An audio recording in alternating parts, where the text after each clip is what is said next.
And I am the Dream Detective, and I help you to sleep better and to find the gold in the gobbledygook of your dreams so you can live the life you dream of.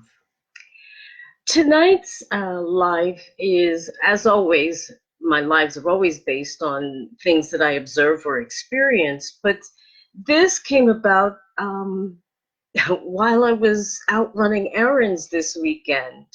And I entitle it I take the title from the name of a song called Losing My Religion.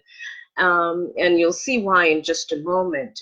But before I explain why I'm talking about this, I'd like to um, put it into context for you.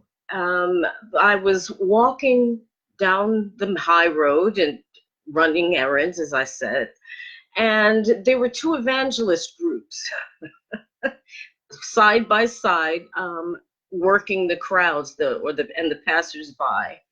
One group of evangelists was Christian. The other evangelizing group was Muslim.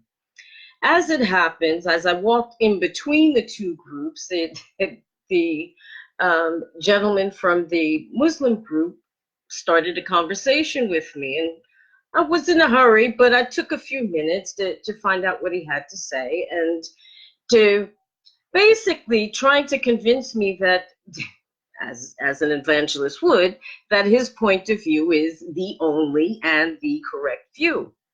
Now, got a different spiel from the Christian group as I went by, but it started me to thinking that in order to individuate, which is a psychological term created by Carl Jung, which simply means to become who you are, who you have the potential of being, becoming yourself.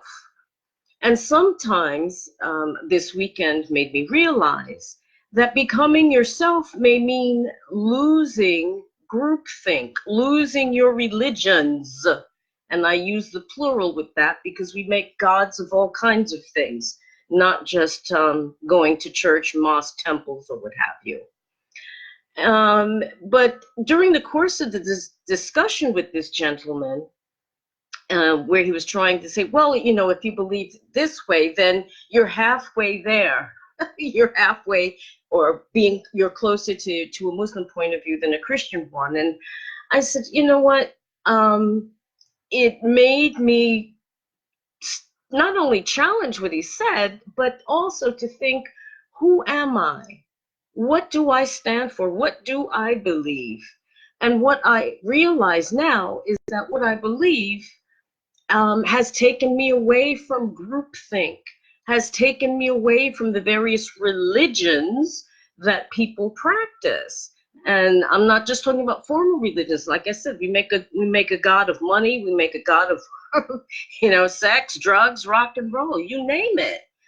We make gods of all kinds of things and worship them and treat them as if they're worth more than all the gold and family and goodness in the world. So I would challenge you to think about, are you still in groupthink, or are you beginning to individuate, to become who you are?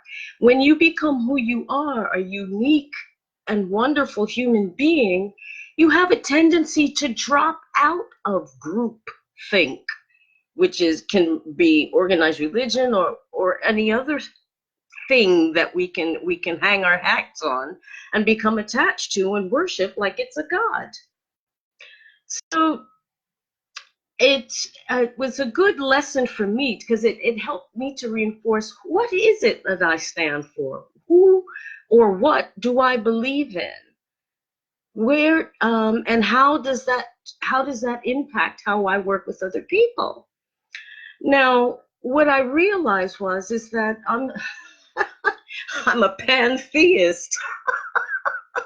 And what that means is that, when you look at the basic tenets of all of the religions, I can be a good Christian, Jew, Muslim, Baha'i, you name it.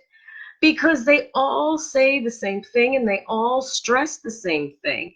It's just that we don't practice what we're supposedly being told. At least the good side of it. The negative side and who we're not supposed to associate with, we seem to get that down real good. But the parts that stress togetherness and treating one another decently seems to get lost in translation, literally.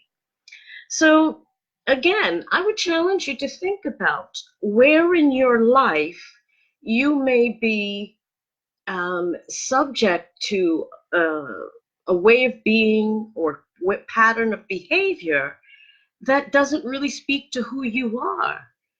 It's keeping you from individuating because it's keeping you in group think. Because everybody else is thinking this way, I have to conform as well or become the outsider. But I tell you this, as Dr. Seuss once said, to be number one, you gotta be odd.